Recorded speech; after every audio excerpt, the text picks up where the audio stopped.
ముస్తాక ఓటమి తర్వాత హిమాలయాలకు వెళ్ళాలని అనుకున్నట్టుగా జగన్ తమ పార్టీ నేతలతో తెలుస్తోంది.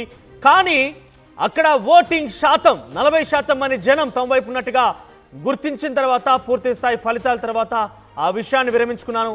కానీ ఆ రోజు ఓటమి ఫలితాలను తనను కలిసివేశాయి.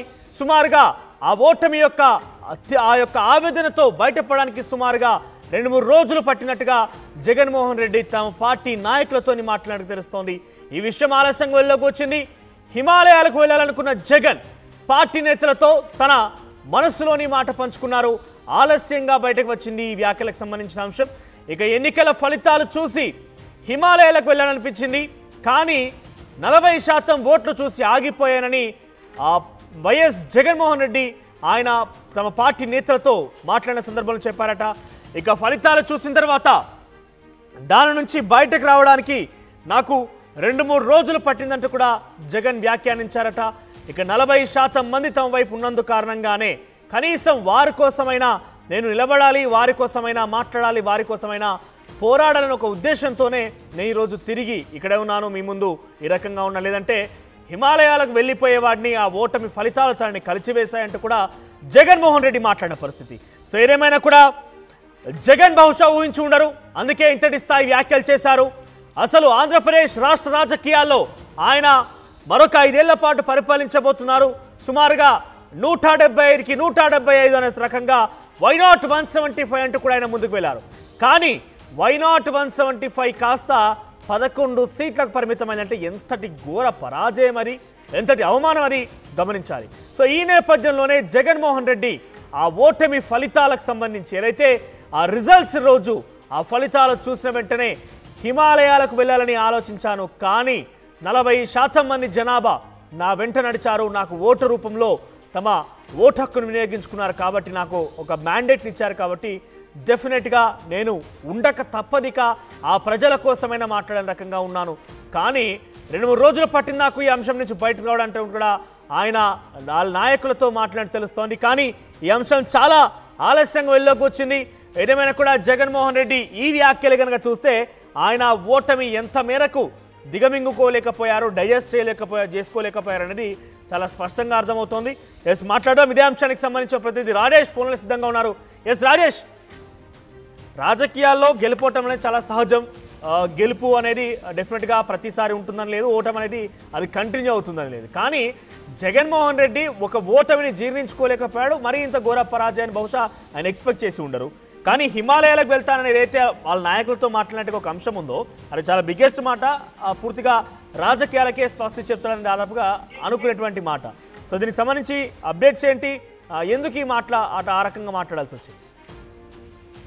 ఎన్నికల ఫలితాల తర్వాత నేతలతో వరుస సమావేశాలు పెట్టిన సందర్భంగా జగన్ తనకు కలిసినటువంటి పార్టీలో సీనియర్ నేతలు తనకు బాగా దగ్గర ఉండే నేతల్ని కలిసిన సందర్భంలో జగన్ ఈ వ్యాఖ్యలు చేసినట్టు తెలుస్తుంది. అయితే అవి దాదాపు 20 రోజుల ముందు చేసిన వ్యాఖ్యలు ఇప్పుడు బయటికి రావడంతో ఇది కొంత చర్చనీయాంశం అవుతుంది. రాజకీయాలకి సంబంధించిన అంశంలో జగన్ ఆంధ్రప్రదేశ్ లో కీలకంగా ఉన్నారు, రాష్ట్ర ముఖ్యమంత్రిగా పనిచేశారు. అయితే ఆయన ఫలితాలు చూసిన అంటే ఈ నెల 4వ తేదీన వచ్చిన ఫలితాలను చూసి షాక్ గురయ్యాను. ఈ ఫలితాలు అంటే ప్రజలకు ఇంత మంచి చేసినా ఇలాంటి రిజల్ట్ వచ్చింది ఏంటని ఆందోళన చెంది హిమాలయాలకు వెళ్ళిపోదామని ఒక మాట తన కలిసిన నేతల వద్ద ఆయన అన్నట్లుగా పార్టీ నేతలు చెబుతున్నారు. కొంత ఆలస్యంగా అయితే ఈ వ్యాఖ్యలు బయటకు వచ్చాయి. ఇంత మంచి పాలన చేసినా ప్రజలు ఇంత ఘోర ఓటమిని ఏ విధంగా ఇస్తారని ఒక ఆందోళనతో ఆయన మాటలు చెప్పినట్టుగా తెలుస్తుంది. అంతేకాదు పార్టీ సంబంధించిన అంశాల్లో ఫలితాలు చూసినప్పుడు తన మానసిక పరిస్థితి గురించి తన నేతల వద్ద చెబుతూ ఈ మాటలు అన్నట్టు తెలిసి ఇది చాలా పెద్ద వ్యాఖ్యగానే మనం చూడాలి. ఎందుకంటే 5 ఏళ్ల ముఖ్యమంత్రిగా పనిచేసిన వ్యక్తి 175 గట్టిగా కొడతామని చెప్పినటువంటి మాజీ ముఖ్యమంత్రి జగన్ ఈ వ్యాఖ్యలు అనేవి చేయడం రాజకీయం కొంత దుమారం రేపుతుందని చెప్పుకోవచ్చు. అయితే ప్రజలు 40% ఓట్ షేర్ వచ్చాయని తెలిసి ఈ వెనక్కి అంటే హిమాలయాలకు వెళ్ళడం లేకపోతే ఇలాంటి వ్యాఖ్యలు చేయడం సరికాదు. ప్రజలకి మనం అండగా నిలబడాల్సిన అవసరం ఉందని, తర్వాత తనకు తానే తమాయించుకుని నిలబడ్డానని కూడా జగన్ తన కలిసిన నేతలతో అప్పట్లో చెప్పినట్టు తెలుస్తుంది. అంతేకాదు కార్యకర్తలు మనకు అండగా ఉన్నారు కాబట్టి వాళ్ళకు కూడా అండగా ఉండాల్సిన అవసరం ఉందని నేతల వద్ద ఆయన ప్రస్తావించారు.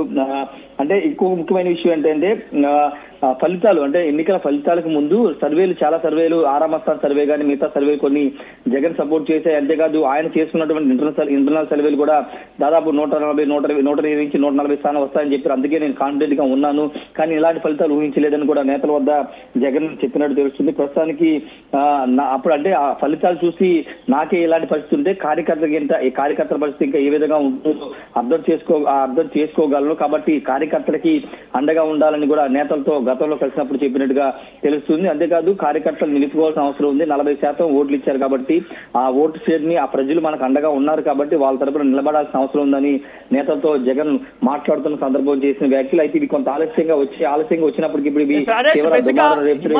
వెళ్ళడం అనేది ఋషులు మునులు లేదంటే చాలా జీవితం మీద విరక్తి చెందిన వాళ్ళు ఇక మిగతా జీవితాన్ని మొత్తం కూడా శేష జీవితాన్ని అక్కడ గడిపేందుకు వెళ్తుంటారు. ఇక అంటే కొంత ఇబ్బంది పడి నెగిటివ్గా ఉన్నటువంటి వైబ్స్తోనే హిమాలయాలకు వెళ్ళి అక్కడ ప్రశాంతమైన జీవితం గడపొచ్చు అని ఒక పూర్తి స్థాయిలో అక్కడ వెళ్ళిపోతూ ఉంటారు. సో జగన్మోహన్ రెడ్డి పూర్తిగా రాజకీయాలకు బహుశా రిజల్ట్స్ చూసినాక స్వస్తి చెప్పాలనుకున్నారా? ఆ ఉద్దేశంతో ఈ మాటలు మాట్లాడారా?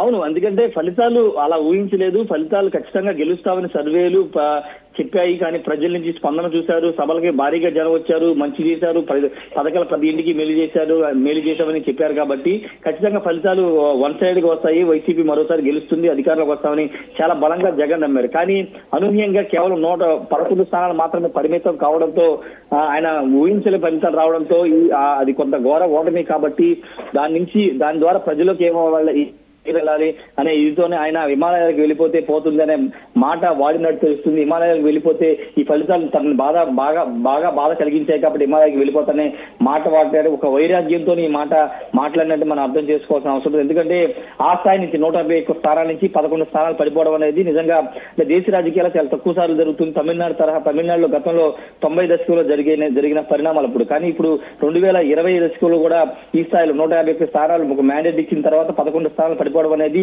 ప్రజల నుంచి వచ్చినటువంటి తీర్పు ఖచ్చితంగా షాక్ గురి చేసింది. కాబట్టి జగన్ ఆ వ్యాఖ్యలు చేసినట్టు తెలుస్తుంది. అయితే తర్వాత తేరుకుని ప్రజలు 40% ఓట్ షేర్ మనకి 40% వరకు ఓట్లు వేశారు కాబట్టి ఆ ఓట్ షేర్ నిలబెట్టుకోవాలి, వాళ్ళకి అండగా ఉండాలని కూడా నేతల వద్ద ప్రస్తావించారు. ప్రస్తుతం ఈ వ్యాఖ్యలు అనేవి జగన్ గతంలో చేసిన వ్యాఖ్యలు ఇప్పుడు బయటికి రావడంతో ఈ వ్యాఖ్యలు అనేవి అటు సోషల్ మీడియాలో రాజకీయంగా పెద్ద ఎత్తున చర్చ జరుగుతుంది, దుమారం కూడా రేగుతుంది. అయితే వైసీపీ నేతలు దీని మీద ఏ విధంగా స్పందిస్తారో చూడాల్సిన అవసరం ఉంది. ఎందుకంటే పార్టీని వదిలేసి హిమాలయాలకు వెళ్ళిపోవాలనుకున్నప్పుడు అలాంటిది ఆ స్థాయి వరకు ఆయన మైండ్ సెట్ వెళ్ళిపోయిన నేపథ్యంలో ఇక దిగువ కార్యకర్తల స్థాయి ఏ విధంగా ఉంటుందో మనం అర్థం చేసుకోవాలి. కాబట్టి ప్రస్తుతానికి అయితే ఈ వ్యాఖ్యలు అయితే రాజకీయంగా కొంత దుమారం రేపుతున్నాయి మనొచ్చు. రైట్ రాజేష్, ఓవరాల్గా రాజకీయాలకు జగన్ గుడ్ బై. ఇది నేను చెప్తున్న మాట కాదే, స్వయంగా ఆయనే అనుకొని తమ పార్టీ నాయకులతో ముచ్చటించారట. బేసిక్గా హిమాలయాలకు ఋషులు మునులు తర్వాత జీవితం మీద కొంత విరక్తి చెంది ప్రశాంతంగా ఉండేందుకు తమ శేష జీవితాన్ని గడిపేందుకు హిమాలయాలకు వెళ్తుంటారు. సో ఓటమి ఆ రోజు ఫలితాల తర్వాత ఫలితాలు చూస్తున్న నేపథ్యంలో తాను సైతం హిమాలయాలకు వెళ్ళాలనుకున్నాడనే ఒక మాట జగన్మోహన్ రెడ్డి తమ పార్టీ నాయకులతో ఆ రోజు చర్చించినప్పుడు మాట్లాడినట్టుగా తెలుస్తోంది. సో హిమాలయాలకు వెళ్ళాలనిపించింది. ఇన్ఫ్యాక్ట్ కానీ 40% ఓటింగ్ షేర్ తమకు కూడా వచ్చినందున ఆ 40% జనం కోసమైనా మాట్లాడాలి, పోరాడాలి, ప్రశ్నించాలి కాబట్టి ఇక్కడ ఉన్నాను. కానీ ఏదేమైనా ఈ ఓటమి నుంచి తనని బయటపడడానికి 2-3 రోజుల సమయం పట్టిందంటూ కూడా కొంత ఆయన మాట్లాడి తెలుస్తోంది. ఈ విషయం చాలా ఆలస్యంగా వెళ్ళలోకి వచ్చింది. సో హిమాలయాలకు వెళ్ళాలనుకున్నానే ఒక మాట సర్వత్రా చర్చనీయాంశం అవుతుంది. అంటే జగన్మోహన్ రెడ్డిని ఓటమి ఎంతటి స్థాయిలో ఆయన్ని కలిసివేసి ఎంతటి స్థాయిలో ఆయన ఎమోషన్ గురి చేసిందని చాలా స్పష్టంగా ఈ మాటతో మనం అర్థం చేసుకోవచ్చు. మరి ఈ మాటకు సంబంధించి ఆంధ్రప్రదేశ్ రాష్ట్ర ప్రజానీకంగా మీరేమనుకుంటున్నారు? జగన్మోహన్ రెడ్డి హిమాలయాలకు వెళ్ళాలనుకున్నాను కానీ 40% ప్రజలు మన వెంట ఉన్నారని ఆగిపోయానంటే ఈ యొక్క మాట చాలా ఆలస్యంగా వెళ్ళలోకి వచ్చింది. దీనిపైన మీ అభిప్రాయం ఏంటి? జగన్మోహన్ రెడ్డి అంతటి స్థాయిలో ఆలోచన చేశారు, పూర్తిగా రాజకీయాలకే గుడ్ బై చెప్పాలనుకున్నారంటే ఎంతటి స్థాయిలో తీవ్ర మనస్తాపానికి గురయ్యారో ఒకసారి మీరు ఈ వ్యాఖ్యకు సంబంధించి ఏమంటారు? జగన్మోహన్ రెడ్డి హిమాలయాలకు వెళ్ళాలనుకున్నాడట, మీ ఒపీనియన్ ఏంటి? కామెంట్ రూపంలో తెలియజేసే ప్రయత్నం చేయండి.